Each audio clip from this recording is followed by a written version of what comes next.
හරි ඉවරයි ළමයි වාක්‍යව ගත්තා අවබෝධයෙන් අහගෙන ඉන්න. නැවතත් මාත් එක්ක කියමු හතරවෙනි රීතිය. බලන්න තියෙනවා ල් හල් කිරීමකට පසුව න අකුර යෙදී ඇති විටදී හා න් හල් කිරීමකට පසුව ර අකුර යෙදී ඇති විට එම අකුරු දෙකම කොරියානු ල ශබ්දයෙන් උච්චාරණය වේ. මෙතනදී අවස්ථා දෙකක් තියෙනවා. අපි කලින් වගේම සංකේතයකින් පැහැදිලි කරගමු. මුලින්ම අපි පළමු අවස්ථාව කතා කරමු. කටුසටහන් වලේ මාත් එක්ක ලියන්න ත්‍රිකෝණ සංකේතයෙන් අපි පුරුදු වුණ ආකාරයට මේ වචනය කියන ආකාරයට පළමු පිළිටීම තමයි කිසියම් අකුරක් තියෙනවා. එයාට යටින් තියෙනවා අල්ලයන්න ඊට පස්සේ දෙන අකුර නයන්නලු. ඊට පස්සේ දෙන අකුර නයන්නලු. ඔක තමයි පළමු පිළිටීම. මේ කියන විදිහට පළමු පිළිටීම. කිසියම් අකුරක් තියෙනවා ඊට යටින් අල්ලයන්න තියෙනවා ඊට පස්සේ නයන්න තියෙනවා. මේක එකක්. දෙවැනි අවස්ථාව තමයි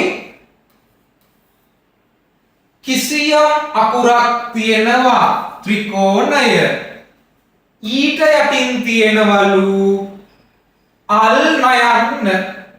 ඊට යටින් තියෙනවලු අල් නයන්න ඊට පස්සේ දෙන අකුර රයන්නලු.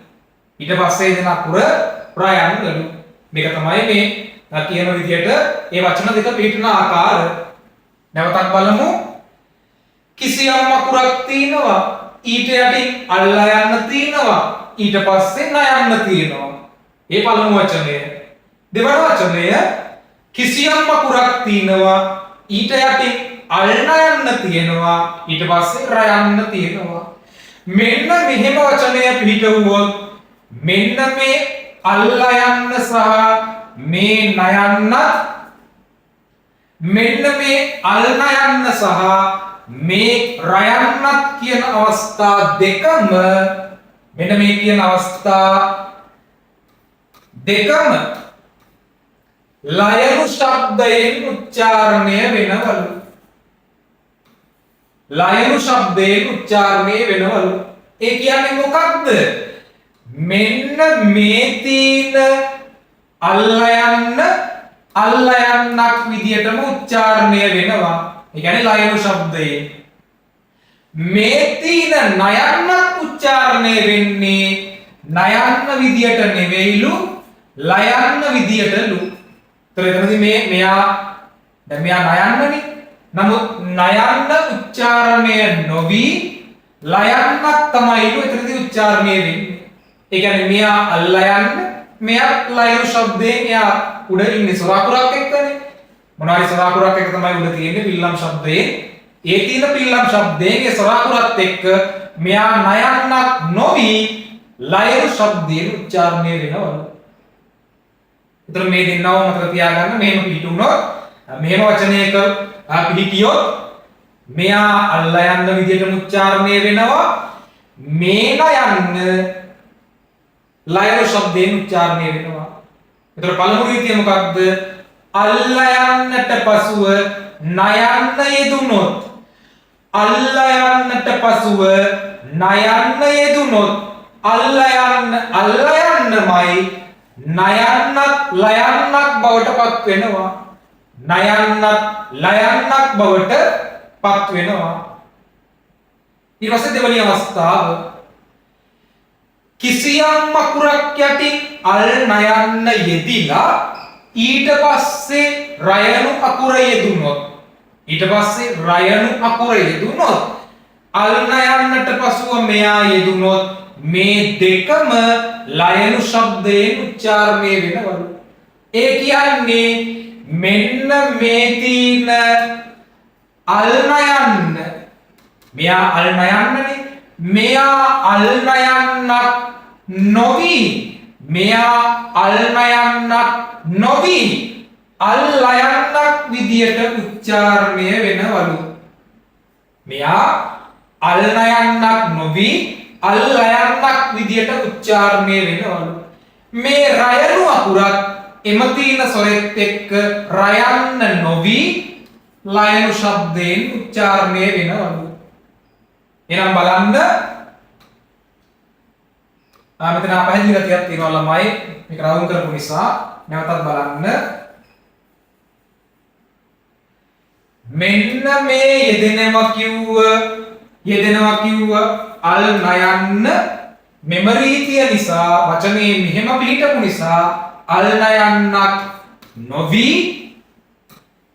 එයාපත් වෙනවලු කවුරු බවට අල් නයන්නක් බවට. මෙයා මෙතන තිබිලා මෙයා මෙතෙන්ට ආපු නිසා මෙයා රයන්නක් නොවි එයත් ලයනු ශබ්දයෙන් උච්චාරණය වෙනවලු. එහෙනම් අල් නයන්නට පසුව රයන්න යෙදුනොත් මේ අල් නයන්න අල් නයන්නක් වෙනවා. මේ අල් නයන්න මේ අල් නයන්න අල් නයන්නක් වෙනවා. මේ අල් නයන්න අල් නයන්නක් වෙනවා. මේ රයන්න ලයන්නක් වෙනවා. මේ රයන්න ලයන්නක් වෙනවා. ඒ කියන්නේ මේ දෙන්නවම ලයනු ශබ්දයෙන් තමයි උච්චාරණය වෙන්නේ. එහෙනම් ඔක තමයි පිළිතුරු ආකාර. මෙහෙම පිළිතුරුවොත් මෙහෙම වචනයක පිළිතියොත් මේ දෙකම ලයනු ශබ්දයෙන් තමයි උච්චාරණය වෙන්නේ. නැවතත් මම මේ කොටස් දෙක ලියලා වචන වලින් වාට පැහැදිලි කරන්නම්. පළමු වචනය කිසියම් අකුරක් තියෙනවා. ඊට යටින් අල් ලයන්න තියෙනවා. ඊට පස්සේ නයන්න තියෙනවා. දෙවනි වචනය කිසියම් අකුරක් තියෙනවා. ඊට යටින් අල් නයන්න තියෙනවා. ඊට පස්සේ රයන්න කියන සංකේතය තියෙනවා. මේව આવොත් මොනවා වෙනවා කිව්වද? මේ හල් කිරීම සහ මේ නයන්න මේ අල් නයන්න සහ මේ රයන්න මෙන්න මේ දෙගොල්ලෝම මොනවා වෙනවා කිව්වද? මේ දෙගොල්ලෝම ඊට අදාළ ලයනු ශබ්දයෙන් තමයි උච්චාරණය වෙන්නේ. ඔක තමයි රීතිය. අපි මේ පළමු රීතිය පළමු උදාහරණයෙන් කතා කරමු. අවබෝධයෙන් බලාගෙන ඉන්න.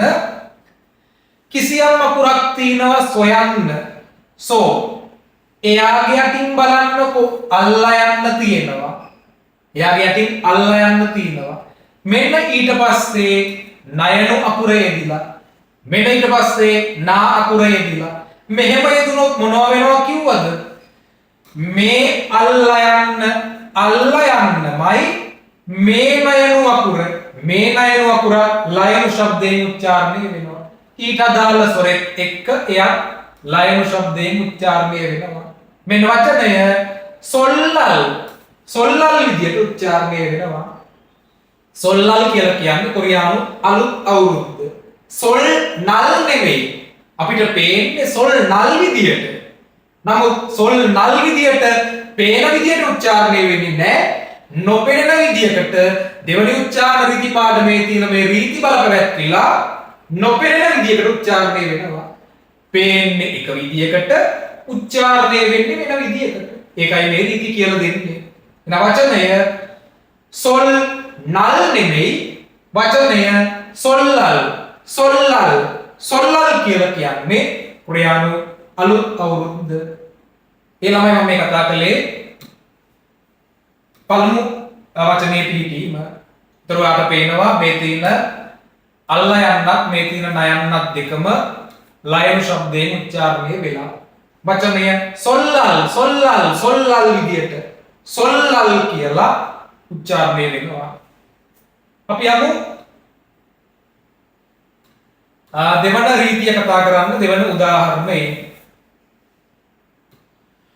ඔන්න කිසියම් අකුරක් තියෙනවා වෝ එයාගේ යටින් අල් නයන්න යෙදිලා තියෙනවා. එයාගේ යටින් අල් නයන්න යෙදිලා තියෙනවා. ඊට පස්සේ අකුර රු අකුර තියෙනවා. ඊට පස්සේ රු අකුර තියෙනවා. කොහොම තමයි වචනේ පේන්නේ. නමුත් ඒ විදිහට උච්චාරණය වෙන්නේ නැහැ. මේ විදිහට උච්චාරණය වෙන්නේ නැහැ. කොහොමද උච්චාරණය වෙන්නේ? මේ අල් නයන්නට පසුව රයනු අකුර ආවොත් අල්නයන්න අල්ලයන්නක් බවට පත් වෙනවා. රූ අකුරත් ලයනු ශබ්දයෙන් ලූ අකුර බවට පත් වෙනවා. ලූ අකුර බවට පත් වෙනවා. මෙන්න අල්නයන්න අල්ලයන්නක් වුණා. මේ තියෙන රූ අකුර ලූ බවට පත් වුණා. අල්නයන්න එල් වුණා. රූ අකුර ලූ වුණා. වචනය වොල්ලුම් වොල්ලුම් වොල්ලුම් වොල්ලුම් කියලා කියන්නේ තනි කාමරය. වොල්ලුම් කියලා කියන්නේ තනි කාමරේ නිවාස තමයි. ඒ නිවාස තුල දැන් මේ නව සමාජය තුල කොරියාවේ තියෙන නගර පොදු ප්‍රදේශවල තියෙන තනියම ජීවත් වෙන අයට තියෙන තනි නිවාස තමයි ස්ටුඩියෝ හෝම් කියලා කියනවා. මේ තනි නිවාස වලට තමයි වොල්ලුම් කියලා කියන්නේ. ඒකේ තනි කාමරයක්, ඒ වගේම කිචන් එක, ඊට පස්සේ නැත්නම් බාත්රූම් එක, ඒ සියලු දේවල් එකට තියෙන සියලු පහසුකම් තියෙන පොඩි ස්ථානයක් තමයි ජීවත් වෙන්න සුදුසු පොඩි ස්ථානයක් තමයි වොල්ලුම් කියලා කියන්නේ. තනි කාමරය කියන්නේ one room කියන ඉංග්‍රීසි වචනයම තමයි මේ වොල්ලුම් විදියට කොරියා භාවිතා කරන්නේ. එහෙනම් පේන්නේ කොහොමද? පේන්නේ one room වගේ. නමුත් one room කියලා උච්චාරණය වෙන්නේ නැහැ. රීතිය බලපැවැත්විලා මෙන්න මේ රීතියට අදාළව අල්නයන්න අල්ලයන්නක් වෙනවා. රූ අකුර ලූ බවටපත් වෙලා වචනය වොල්ලුම් කියලා උච්චාරණය වෙනවා. වොල්ලුම් කියලා උච්චාරණය වෙනවා. ඒතර අනිකුත් වචනයටත් එම රීති වලින් එකක් තමයි බලපැවැත්විලා තියෙන්නේ.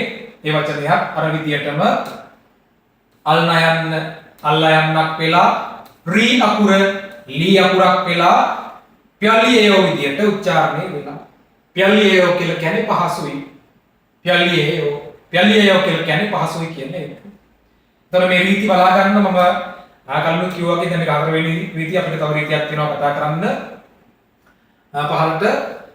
එතකොට ගත්තාම තමයි ඔයාලට පේනවා නේද මේ රීති වල තියෙන වැදගත්කම. වචන පේන විදියට නෙමෙයි උච්චාරණය වෙන්නේ. පේන්නේ එක විදියකට උච්චාරණය වෙන්නේ වෙන විදියකට. පේන්නේ එක විදියකට උච්චාරණය වෙන්නේ වෙන විදියකට. පේන්නේ එක විදියකට උච්චාරණය වෙන්නේ වෙන විදියකට. ඒ කියන්නේ නොපෙනෙන ශබ්දයක උච්චාරණය වෙනවා. ඉතින් මේ විදියට උච්චාරණ නිවැරදි වචනවල පුරුදු මේවට වචන ගොඩක් නැහැ. හරිද? බය වෙන්න එපා. ඉතින් සීමිත වචන ප්‍රමාණයක් තමයි මේ දෙවෙනි උච්චාරණ විදි පාඩමට අදාළව තියෙන්නේ. ඉතින් නමුත් ඒ වචන උනත් අපි නිවැරදිව උච්චාරණය කළොත් තමයි ඒක නිවැරදි කොරියානු වචනයක් වෙන්නේ. වැරදියට මේ පේන විදිහට උච්චාරණය කරන්න ගියොත් කුණුහරුපයක් තමයි වැරදි වචනයක් තමයි උච්චාරණය වෙන්නේ. දැන් මේක සොල් නල් වුණොත් වැරදි. ඒක සොල් ලල් වෙන්න ඕන. මේක වොන් රුම් වුණොත් වැරදි. ඒක වොල්ලුම් වෙන්න ඕන. මේක ප්යොන්රි හේය වුණොත් වැරදි. මේක ප්යොන්රි නෙමෙයි. ප්යලියෝ. ඒ විදිහට නිවැරදි උච්චාරණය වුණොත් තමයි ඒක නිවැරදි කොරියානු වචනයක් වෙන්නේ. හරි අපි යමු ඊළඟ රීතියට. Korean Paradise Institute කොරියානු පාරාදීසය ප්‍රවීණ කොරියානු භාෂා දේශක කවිදු විතානගේස කොරියානු සිහිනයට මඟ පෙන්වන අපේ පන්තිය ඔන්ලයින් සූම් තාක්ෂණය ඔස්සේ ලංකාවටම ඔන්ලයින් පන්තියට අමතරව සියලු පාඩම් කොටස් PDF රෙකෝඩින් ඔඩියෝ ට්‍රැක්ස් ලෙස ඔබට ලැබේ. එම නිසා ඔන්ලයින් පන්තිය මගහැරුණත් ඔබට පාඩම් මග නොහැරේ. කාර්යබහුල ඔබහටද මෙය කදිම අවස්ථාවකි. වයස් භේදයකින් තොරව ඕනෑම අයෙකුට සම්බන්ධ විය හැක. වැඩි විස්තර සඳහා ඉහත විස්තරය කියවා ඔබගේ සම්පූර්ණ නම සමග අදම WhatsApp පණිවිඩයක් එවන්න.